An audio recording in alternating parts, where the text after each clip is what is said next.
अशुभ योग के फल कैसे देखें? अशुभ योग का निर्णय कैसे लें?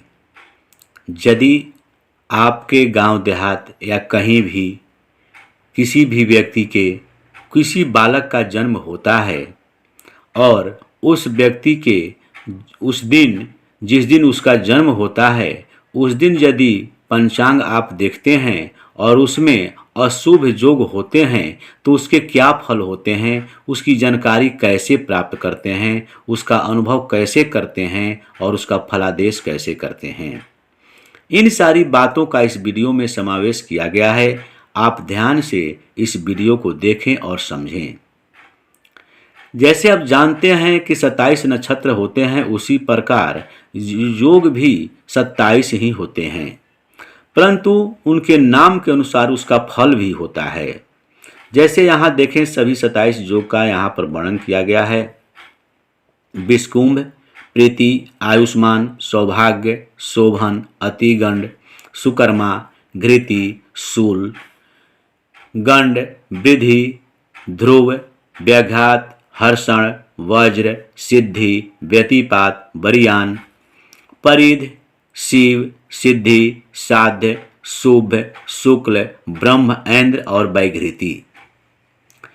आप प्रायः इस नाम को जब उच्चारण करते हैं उसी नाम से ही पता चल जाता है कि वह जो आज का योग है वह कैसा होगा, वह फल अच्छा देगा या बुरा। आप नाम से ही अंदाजा कर सकते हैं।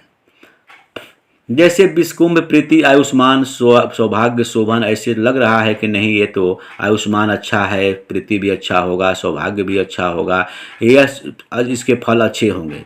लेकिन जैसे ही आप अतिगंड का नाम सुनते हैं तो आप समझ जाते हैं कि इसका फल अच्छा नहीं होना चाहिए। अर्थात जैसे यहाँ शूल है तो शूल का भी अर्थ समझ ही रहे हैं। तो कहने का मतलब है मेरा कि आप ये समझें कि नाम से ही योग के फल को आप अनुभव कर सकते हैं।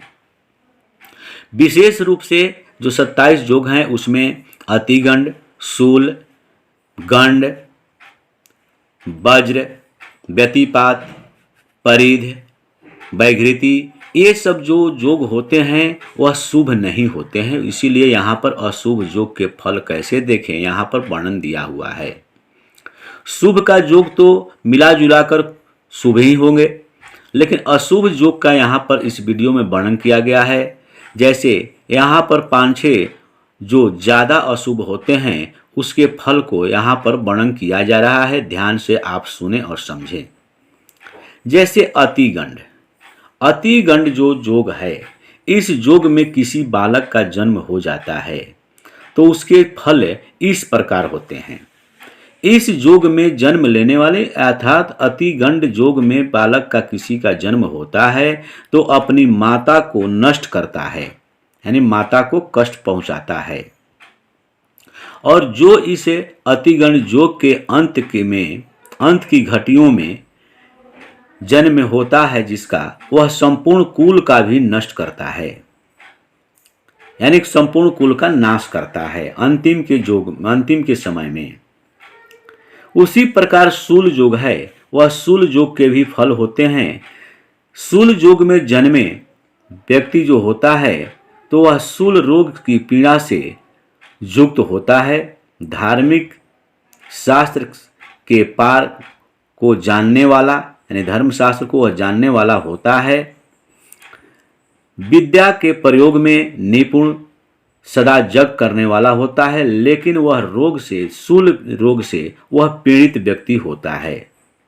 आगे देखिए, गंड योग में जन्म लेने वाला व्यक्ति रोग की पीड़ा से युक्त होता है, बहुत कलेश वाला, बड़ा सिर वाला होता है, छोटा शरीर वाला होता है, यानी कद छोटा होता है, महास्थूल, बहुत भोगी तथा दृढ़वत होता है।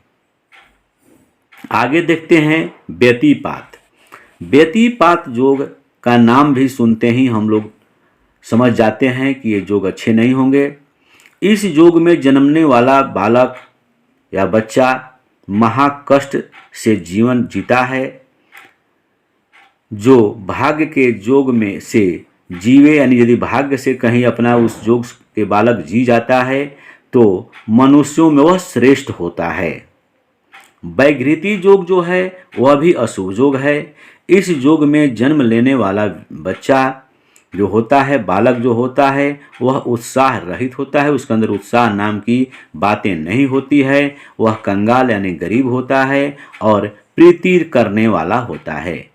इसीलिए मुख्यतः अतिगंड, शूल, गंड, व्यतिपात और वैघृति इन 5 योग को ज़्यादा प्रभावित बताया गया है। इस योग में 5 योग में यदि बालक का जन्म होता है तो उसके लिए वह शुभ नहीं होता है, उसके लिए अशुभ फल ही मिलता है, चाहे वह कुछ भी कर ले, अर्थात जन्म के समय ही उसको दोष ये लग जाता है। यदि आप इससे लाभान्वित हो रहे हैं ऐसी जानकारियों से, तो आप ज़रूर लाइक शेयर सब्सक्राइब करेंगे। धन्यवाद।